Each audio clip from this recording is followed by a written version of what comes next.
अस्सलामुअलैकुम, welcome back to the amazing platform of super mathematics of fun. आज की इस वीडियो में हम लोग बात करने वाले हैं सोशल साइंस की बेस्ट एमसीक्यूज़ के बारे में, जो चैप्टर 3 का है, हिंद चीन राष्ट्रवादी आंदोलन वाले का। अब इस चैप्टर के एमसीक्यूज़ के बारे में बात करने से पहले हम लोग ये जानेंगे कि इस चैप्टर में किस टाइप का एमसीक्यूज़ आता है। तो उसमें से बेस्ट एमसीक्यूज़ जो आते हैं एग्ज़ाम में लगातार आ चुके हैं, वो एमसीक्यूज़ इस सेशन में लाया गया है। फर्स्ट है, अंकोर वाट का मंदिर कहाँ स्थित है। तो हम लोग जानते हैं कि जो अंकोर वाट का मंदिर है वो कंबोडिया में स्थित है। अब आते हैं क्वेश्चन नंबर 2 पे। क्वेश्चन नंबर 2 है कि हिंद चीन पहुंचने वाले प्रथम व्यापारी कौन थे। तो हिंद चीन पहुंचने वाले जो प्रथम व्यापारी थे वो पुर्तगाली थे, और कौन थे? Vasco D gamma. Question number 3, Hind चीन में बसने वाले फ्रांसीसी क्या कहे जाते हैं। तो हिंद चीन में जो फ्रांसीसी बसते थे उसको हम लोग कहते थे क्या? कोलोन। क्या कहते थे हम लोग हिंद चीन में बसने वाले फ्रांसीसी को? कोलोन। अब क्वेश्चन नंबर 4 पे आते हैं हम लोग।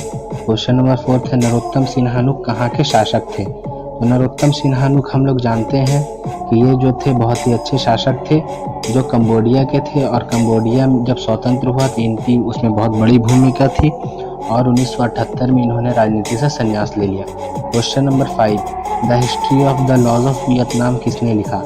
ये क्वेश्चन का आंसर ये होगा कि the history of the laws of Vietnam लिखने वाले आदमी जो थे वो फान बोई चाओ थे, और ये एक संगठन का निर्माण किए थे जिसका नाम दुई तान हुई था, और उस संगठन का नेता इन्होंने कुआंग दे को बनाया। क्वेश्चन नंबर 6 पे आते हैं, मार्च 1946 में फ्रांस व वियतनाम के बीच होने वाला समझौता किस नाम से जाना जाता है।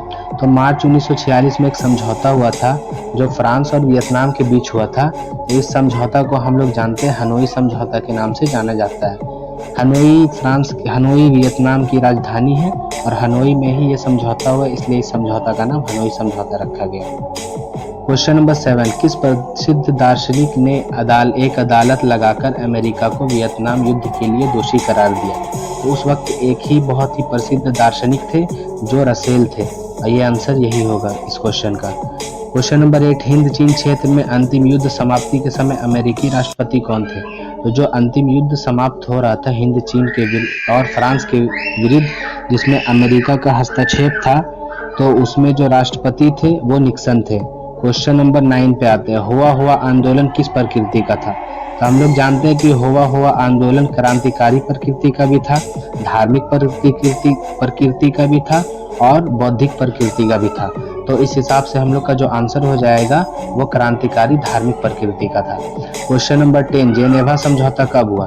तो जेनेवा समझौता हम लोग जान रहे हैं 1954 में हुआ। क्वेश्चन नंबर 11 पे आते हैं, वियतनाम का एकीकरण कब पूर्ण हुआ। तो वियतनाम का जो एकीकरण है, यूनिफिकेशन है, वो खत्म कब हुआ, मतलब कि कब पूरा मुकम्मल हो गया। तो वियतनाम एकीकृत राज्य 1875 में बन गया था।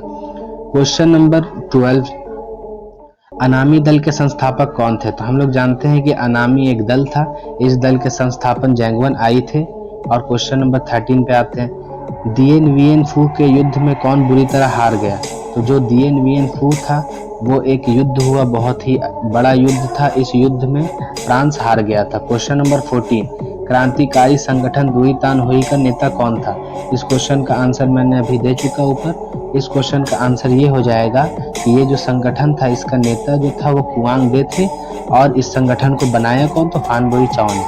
क्वेश्चन नंबर 15 पे आते हैं। जब क्वेश्चन नंबर 15 पे हम लोग आए तो क्वेश्चन ये है कि जापान ने हिंद चीन पर कब अधिकार जमा लिया। तो जापान हिंद चीन पर अधिकार जमाया कब? 1914 में। हालांकि जापान बहुत ही छोटा मुल्क है, लेकिन ये मुल्क ने बहुत सारे मुल्क को उथल पुथल कर दिया। क्वेश्चन नंबर 16 पे आते हैं, स्कॉल्स विद्रोह कब हुआ। तो स्कॉल्स एक विद्रोह हुआ था जो कि 1868 में हुआ। क्वेश्चन नंबर 17 पे आते हैं, पुर्तगालियों ने कहाँ अपना केंद्र बनाया। पुर्तगालियों ने एक केंद्र बनाया था जो व्यापारिक केंद्र था। हिंद चीन से व्यापार करने के लिए वे वही केंद्र पे आते थे। वो केंद्र 1510 कब? 1510 में मलक्का को बनाया गया। किसको बनाया गया? मलक्का को। क्वेश्चन नंबर 18 पे आते हैं, वियतनाम युद्ध की समाप्ति किस अमेरिकी राष्ट्रपति के समय हुई। तो वियतनाम का जो युद्ध खत्म हो गया था तो वो अमेरिकी राष्ट्रपति उस वक्त का जो था वो निक्सन था। क्वेश्चन नंबर 19, हो ची मिन्ह का शाब्दिक अर्थ क्या था।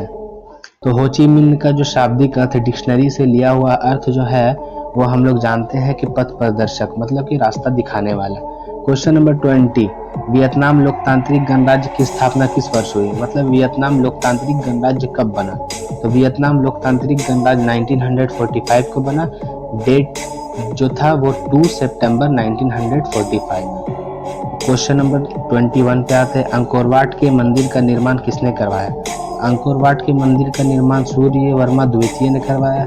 इन्होंने अंकोरवाट मंदिर का निर्माण 12वीं शताब्दी में करवाया और ये मंदिर कंबोडिया में स्थित है। क्वेश्चन नंबर 22 पे आते हैं, अमेरिका ने रबर के बागान पर किस रसायन का छिड़काव किया? तो अमेरिका ने रबर के बागान पर जिस रसायन का छिड़काव किया उस रसायन का नाम हम लोग जानते हैं कि जहरीला रसायन का छिड़काव किया गया। और अमेरिका ने एक बार एजेंट ऑरेंज का भी छिड़काव किया है, इसके बारे में हम लोग कभी डिस्कस करेंगे। क्वेश्चन नंबर 23 पे आता है, कंबोडिया फ्रांस का संरक्षित राज्य कब बना? तो कंबोडिया फ्रांस का संरक्षित राज्य मतलब कि कंबोडिया फ्रांस के अंडर में रहेगा, वो कब बना? तो ये 1863 में बना। क्वेश्चन नंबर 24 पे आते हैं, लाल खमेर सेना किसकी थी? लाल खमेर सेना जो थी वो नरोत्तम सिन्हानुक की सेना थी। क्वेश्चन नंबर 25, वियतनाम के तोंकिन फ्री स्कूल किस उद्देश्य से स्थापित किया गया?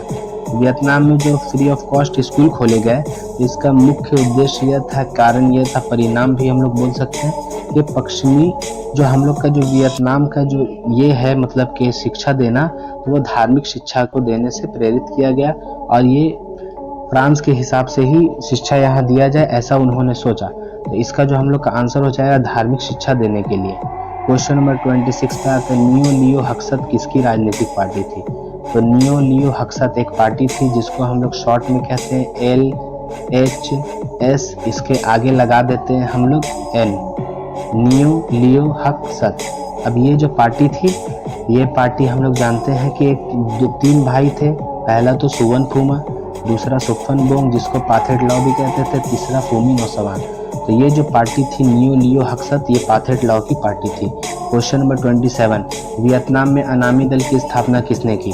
तो वियतनाम में जो अनामी दल की स्थापना हुई उसका नाम जो स्थापना किया उसका नाम है जैंगवेन आई। क्वेश्चन नंबर 28, संयुक्त वियतनाम का गठन किस वर्ष हुआ? तो पूरा वियतनाम एक बार यूनिफाई हो गया, हम ये क्वेश्चन पहले ही बता चुके हैं। यूनिफिकेशन ऑफ वियतनाम 1975 में। हुआ आंदोलन के प्रेरणता कौन थे? तो हुआ आंदोलन जो प्रेरित था ये किसके द्वारा? तो हम लोग जान रहे हैं कि ये क्वेश्चन बहुत ही ज़्यादा इम्पोर्टेंट है और एग्जाम में बहुत बार आ चुका है। ये क्वेश्चन का आंसर हम लोग याद कर लेते हैं यहीं पे कि जो हुआ आंदोलन के प्रेरणता थे ये थे हम लोग के होइन फोसो। और हुआ आंदोलन जब हुआ तो वो कब हुआ? तो हुआ आंदोलन हुआ 1939 को। अब क्वेश्चन नंबर 30 पे आते हैं, हिंद चीन क्षेत्र में कौन से देश आते हैं?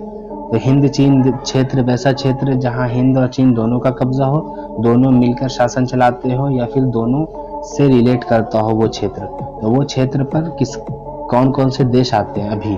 तो उस क्षेत्र में चीन नहीं आते हैं। उस क्षेत्र में हम लोग जानते हैं कि हिंद चीन वियतनाम लाओस ये भी नहीं आता, तो मतलब ये दोनों आंसर हम लोग का कैंसिल हो जाएगा। कंबोडिया वियतनाम चीन थाईलैंड भी नहीं आता, ये भी आंसर गलत। तो हम लोग का जो आंसर हो जाएगा इसका कंबोडिया वियतनाम और लाओस, ये आंसर हम लोग का सही होगा कि हिंद चीन वर्तमान में किस देश में आते हैं। तो ये आंसर हम लोग का हो जाएगा आंसर नंबर 3। अब आते हैं क्वेश्चन नंबर 31 पे, वियतनाम में स्कॉल्स रिवोल्ट किसके विरुद्ध हुआ था? तो ये जो एक रिवोल्ट था ये ईसाइयों के विरुद्ध हुआ था। ये क्वेश्चन बहुत इजी था। और क्वेश्चन नंबर 32 पे अब आते हैं, ये क्वेश्चन बहुत ही ज़्यादा इंपॉर्टेंट है। इस क्वेश्चन में आदमी कंफ्यूज हो जाते हैं। अब ये क्वेश्चन क्या कह रहा है कि किस राष्ट्रपति के शासनकाल में अमेरिका ने वियतनाम युद्ध में पहली बार भाग लिया? तो इसका आंसर जो हम लोग सोच रहे हैं निक्सन, वो कभी नहीं होगा। इसका जो आंसर हम लोग का होगा कैनेडी के शासनकाल में। किसके शासनकाल में? कैनेडी के शासनकाल में। वियतनाम में तोंकिन फ्री स्कूल की स्थापना कब हुई? तो वियतनाम में तोंकिन फ्री स्कूल की स्थापना 1907 में हुई। क्वेश्चन नंबर 34, मार्च 1946 में फ्रांस एवं वियतनाम के बीच होने वाला समझौता किस नाम से जाना जाता है? तो मार्च 1946 में वियतनाम और फ्रांस के बीच होने वाला जो समझौता है उसको हनोई समझौता के नाम से जाना जाता है। हिंद चीन में कौन से देश नहीं आते हैं? हिंद चीन में चाइना नहीं आते हैं।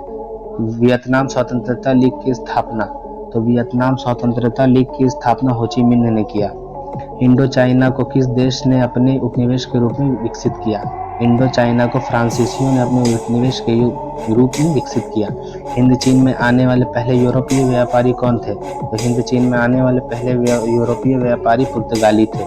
लियोंग किचाओ कौन थे? लियोंग किचाओ चीनी सुधारक थे। क्वेश्चन नंबर 40, प्राचीन काल में वियतनाम पर किस सभ्यता संस्कृति का प्रभाव था? तो प्राचीन काल में वियतनाम पर जिस सभ्यता का संस्कृति का प्रभाव था वो चीनी सभ्यता और संस्कृति का प्रभाव था। फ्रेंच इंडो चाइना की स्थापना किस वर्ष हुई? तो फ्रेंच इंडो चाइना की स्थापना 1887 में हुई। अब ये वीडियो यहीं ख़त्म होता है। और एक बात कि हम लोगों को जो MCQs करवाते हैं वो बहुत ही इम्पोर्टेंट है। और इसके अलावा अगर आप लोग को नोट्स चाहिए किसी भी टाइप का तो लिंक आप लोग के डिस्क्रिप्शन में दिया जाएगा। उस लिंक से टेलीग्राम पर ज्वाइन हो जाए ये चैनल पे, और इस चैनल पे आप लोग जो नोट्स मांगेंगे वो नोट्स आप लोग को प्रोवाइड